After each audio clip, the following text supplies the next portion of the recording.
Hello everyone, I am Gayatri Gupta, Assistant Professor of Bharati Institute of Pharmacy. So friends, last class में हमने alpha raise beta raise gamma rays के बारे में जाना, उनकी handling and storage conditions को जाना एंड एप्लीकेशन हम देख रहे थे. ठीक है, इन थेरेप्यूटिक्स में हमने देखा. आज हम देखेंगे इन डायग्नोसिस. डायग्नोसिस के टाइम रेडियो एक्टिव कंपाउंड के क्या काम आते हैं. ठीक है, first is radio activity trace find use in medicine for diagnosis purpose. ठीक है, labelled साइनोकोबालामाइन find use for measuring the glomerular filtrate rate. जो लेबल्ड साइनोकोबालामाइन होते हैं वो हम यूज़ करते हैं for measuring the glomerular filtration rate पे. फेरिक साइट्रेट इंजेक्शंस, जो फेरिक साइट्रेट इंजेक्शंस होते हैं find use for the diagnosis of haematologic disorders. जो फेरिक साइट्रेट इंजेक्शंस होते हैं हम उसको यूज़ करते हैं diagnosis of haematological disorder which will related to the blood disorder होंगे, उसमें फेरिक साइट्रेट इंजेक्शंस काम आएंगे. Colloidal gold injections is used diagnostically to study the blood circulation in liver. जो कोलोइडल गोल्ड इंजेक्शन होंगे वो diagnosis करेंगे to study the blood circulation in liver. Sodium iodide injections find use in diagnosis of proper functioning of thyroid gland. Sodium iodide injection हम use करेंगे for the diagnosis of proper functioning of thyroid gland. Thyroid gland के proper functions देखने के लिए या उसके disease condition के लिए हम सोडियम आयोडाइड के इंजेक्शंस यूज़ करते हैं.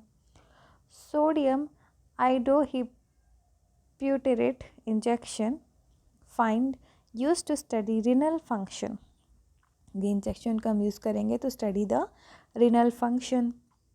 Sodium rose bengal injection find use as diagnostic agent to test liver function. Sodium rose bengal injections को हम यूज़ करेंगे for the diagnostic agent to test the liver functions में काम आएंगे ये. नेक्स्ट है आपका इन रिसर्च के टाइम भी, रिसर्च करते वक्त भी हमें ये रेडियो फार्मास्यूटिकल्स की ज़रूरत पड़ती है. इसके बहुत यूजेस होते हैं आपके रिसर्च के टाइम भी. क्या क्या होता है?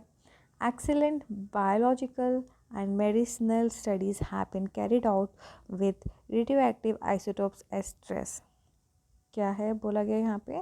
जो आपके जो बायोलॉजिकल एंड मेडिसिनल स्टडीज़ होते हैं उसमें हम जब रेडियो एक्टिव आइसोटोप्स का हम यूज़ करेंगे तो आप एक्सीलेंट रिजल्ट या उसको एक्सीलेंट आपको रिजल्ट मिलेगा. ठीक है. Fourth is sterilisation.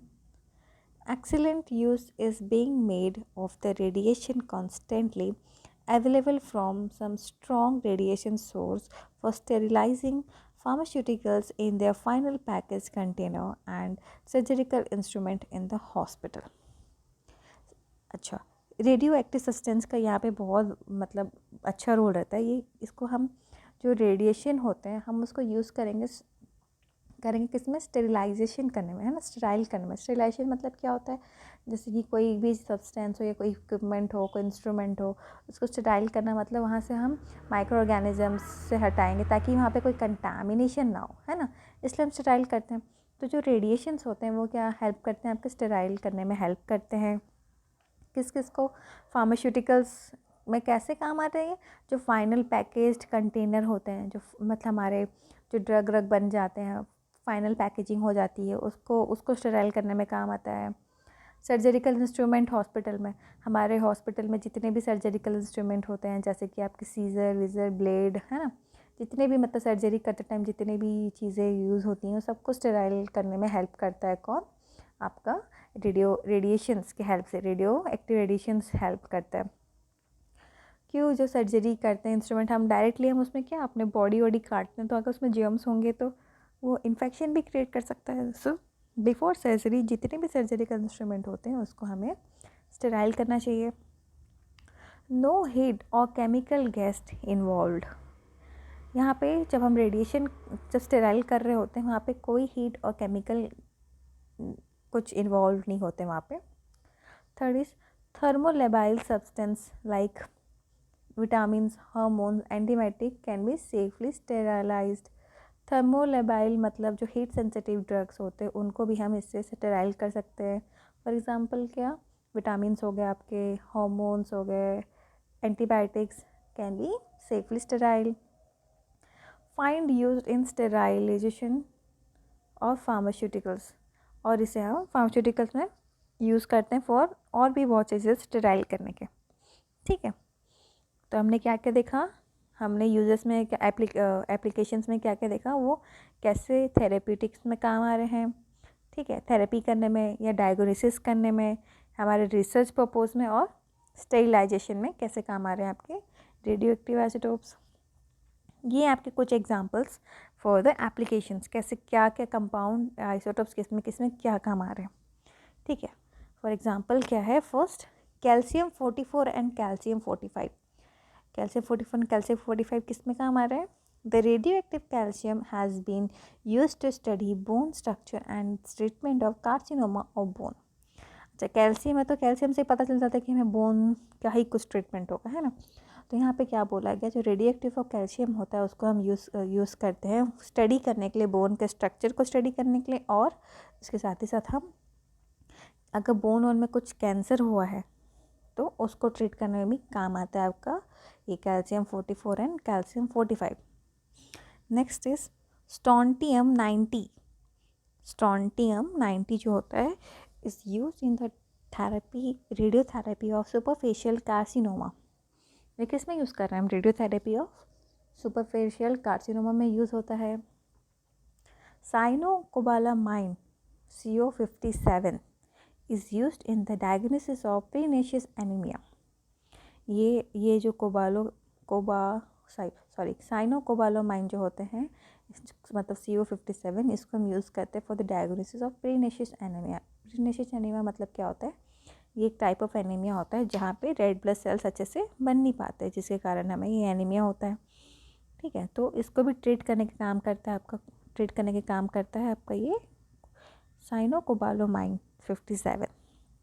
Next is calcium 47.